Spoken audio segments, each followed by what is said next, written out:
Assalamualaikum warahmatullahi wabarakatuh. Selamat pagi adik-adik semua. Salam Pramuka. Ya, kembali lagi kita ke materi selanjutnya, yaitu tentang sejarah Pramuka. Di mana sejarah Pramuka berawal pada masa Hindia Belanda, yaitu pada tahun 1908 oleh Mayor Jenderal Robert Baden-Powell. Ya, beliau melancarkan suatu gagasan tentang pendidikan luar sekolah untuk anak-anak di Inggris dengan tujuan agar menjadi manusia dan warga Inggris dan juga anggota masyarakat Inggris yang baik sesuai dengan keadaan dan kebutuhan kerajaan Inggris. Beliau menulis tentang Scouting for Boy. Ya, sebuah buku yang berisi pengalaman di alam terbuka bersama pramuka dan latihan-latihan yang diperlukan oleh pramuka.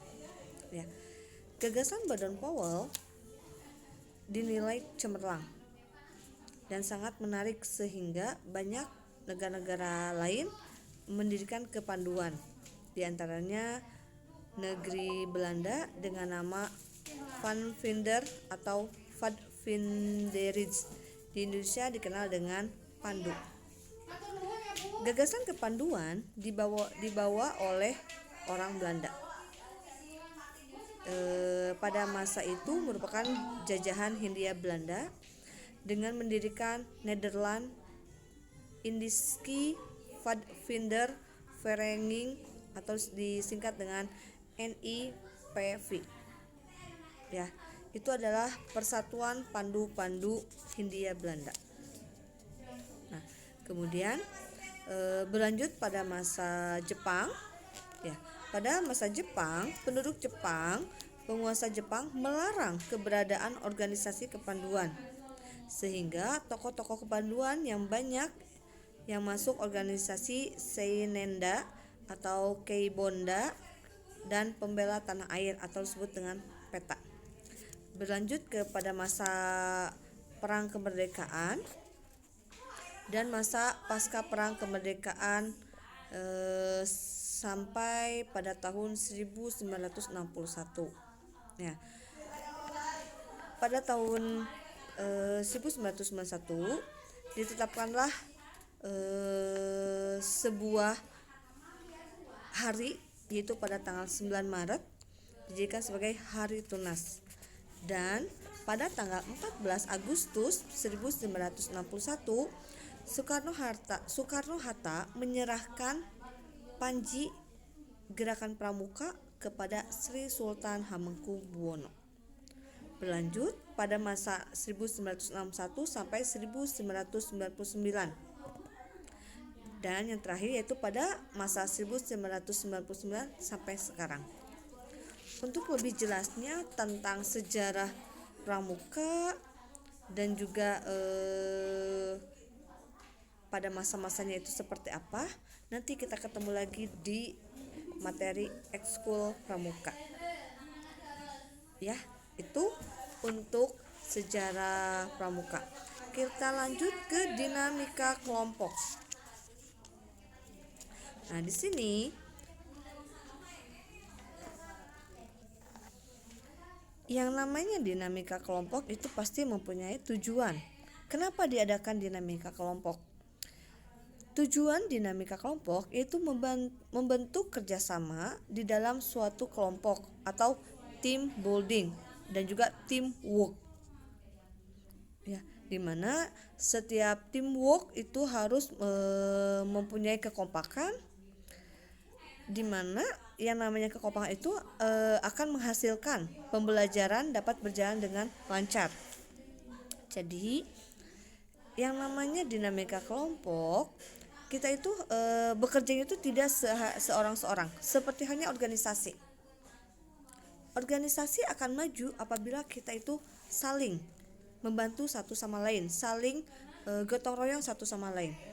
Apabila organisasi itu hanya cuma satu orang saja, maka tidak dapat dikatakan sebagai organisasi.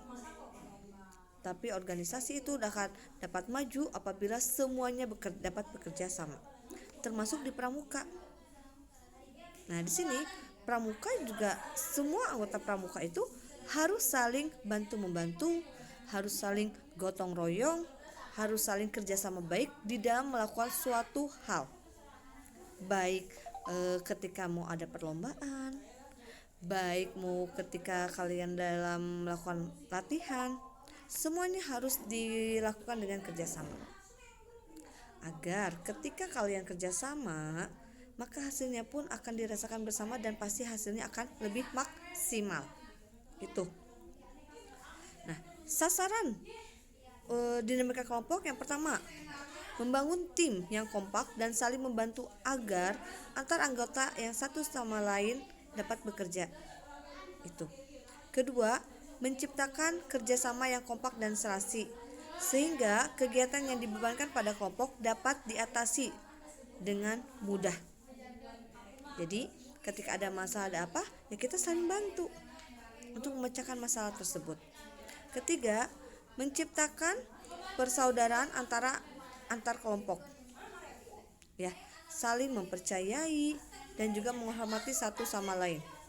Yang keempat, terciptanya proses pembentukan mulai dari forming, storming, norming, dan performing. Itu. Nah, berapa orang sih kelompok itu? Tergantung. Ketika kita mau melakukannya itu tergantung dari kerja kelompoknya. Ketika kita membutuhkan 5 orang, oke, kita lakukan dengan 5 orang. Kita membutuhkan, kita cukup nih dengan 3 orang saja, boleh. Seperti halnya gini, kalian membuat belangkar, ada perlombaan membuat belangkar dan dibutuhkan 2 orang, maka satu sama lain harus saling sinergi, harus saling percaya, jangan sampai satu saja yang diandalkan. Nah, itu namanya dinamika kelompok. Jadi akan menghasilkan apabila keduanya dapat bekerja sama dengan baik. Nah, itu dinamika kelompok yang dapat Ibu sampaikan, dan materi hari ini cukup sekian, ya.